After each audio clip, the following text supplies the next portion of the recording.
A fight over women's rights was front and center at this year's Southern Baptist Convention held in Indiana. The Southern Baptists voted Wednesday to formally oppose in vitro fertilization, a procedure that many people who cannot get pregnant naturally rely on. The country's largest Protestant denomination firmly voted for a resolution to end IVF, marking the first time it weighed in on the issue. At the heart of the issue is the procedure itself, which often involves creating multiple embryos, some of which may be discarded. Dr. Albert Mohler, who helped craft the resolution, said the catalyst to move against this decades-old procedure was the Alabama Supreme Court February ruling that said embryos are to be treated as children. But in a win for women, Southern Baptists rejected a ban on female pastors. This historic two-thirds vote is a major victory for those in the congregation who want local church autonomy and soften antagonism towards women in the ministry. The battle over women's roles in the church had been brewing for 2 years.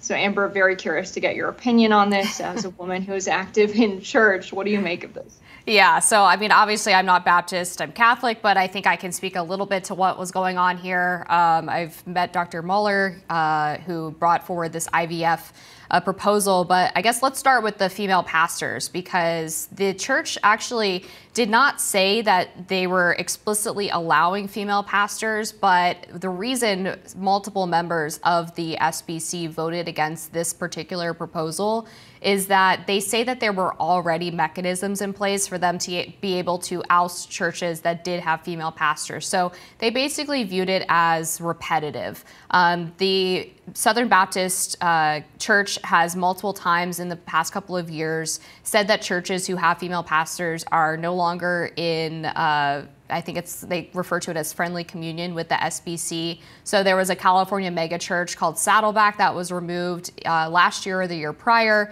And then even just this week, as they were having this conference in Indiana, they expelled a church that's in Alexandria, Virginia, for having female pastors. About 60% of people at this meeting voted for the proposal to explicitly ban churches who had female pastors, but they needed a two-thirds majority, 67%, in order for this to actually pass. So they were pretty close to getting it passed. But again, the only difference here is just that there's no enshrined rule that a church explicitly can't have a female pastor.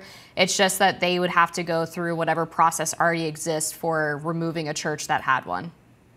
Right, it's interesting to have this kind of central organizing body making decisions for other churches other than their own congregations. I think if a congregation supports having a female pastor, they should be able to have one. It's interesting that there is a central organizing group making decisions like this. It's something I wasn't aware of before this story. The IVF decision is very fascinating to me. It puts women in a tough place in an economy where it's difficult to have a single income and have kids, and it requires working for quite some years before you can put enough money away and be stable if you're lucky to find a good enough job to have kids. It puts a real time crunch, I think, on women. And even younger women rely on IVF in some occasions to conceive, but it seems to me this is coming from the thing we always hear, which is that it needs to be done through God, and some kind of scientific intervention is unnatural. It's not God's way. I think, similar arguments are made in outlawing abortion, but I don't know. IVF, it's made from all of the things God gave us on earth to put together to be able to do it. And so I think it's interesting that always around conception and life, we always have religious morals coming into play. And so for them to come together and say, no, I bet there are Southern Baptists who maybe have been born through IVF or have had babies through IVF that now have to grapple, with this decision. And so that's very interesting to think about.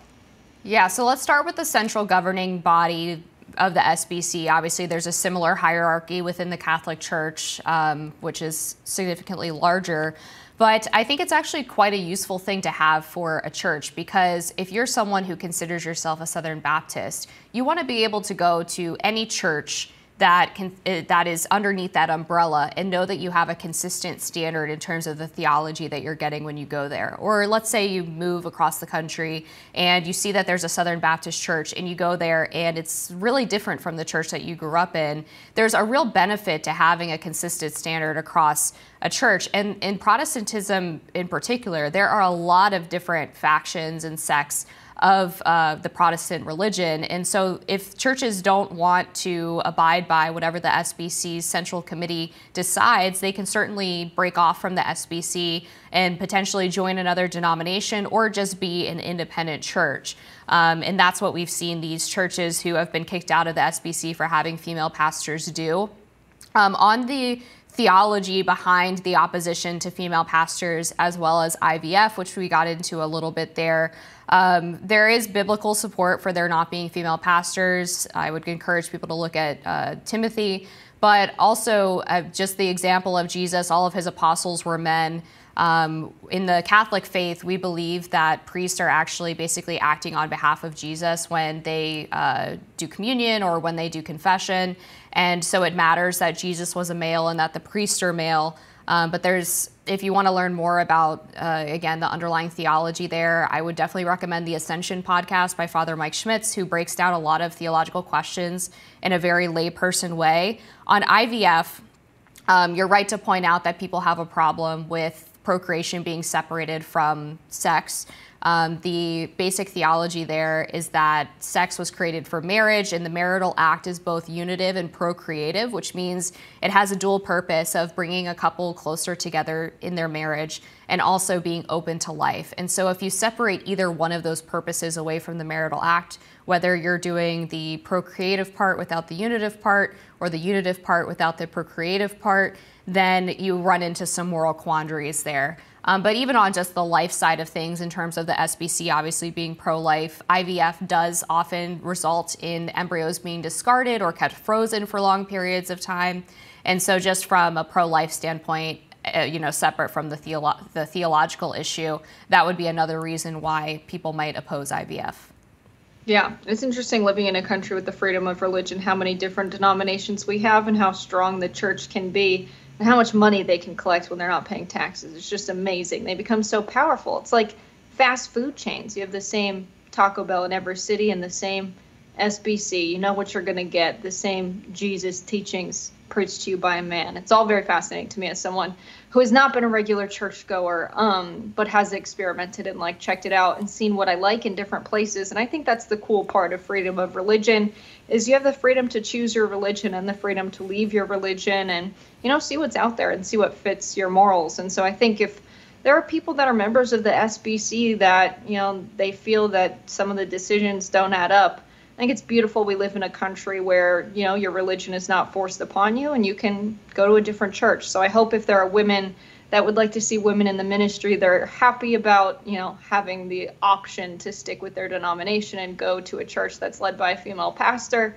And I think, if you're upset about the IVF thing, there's a lot of churches in America and you can pick a different one. And I think that's beautiful. Yeah, exactly. If they're not happy with what came out of the convention this week, then there are plenty of other denominations that might have a more liberal and less traditional stance towards those things, and they're more than welcome to join those. So we're going to take a break. We'll be back with more Rising after this.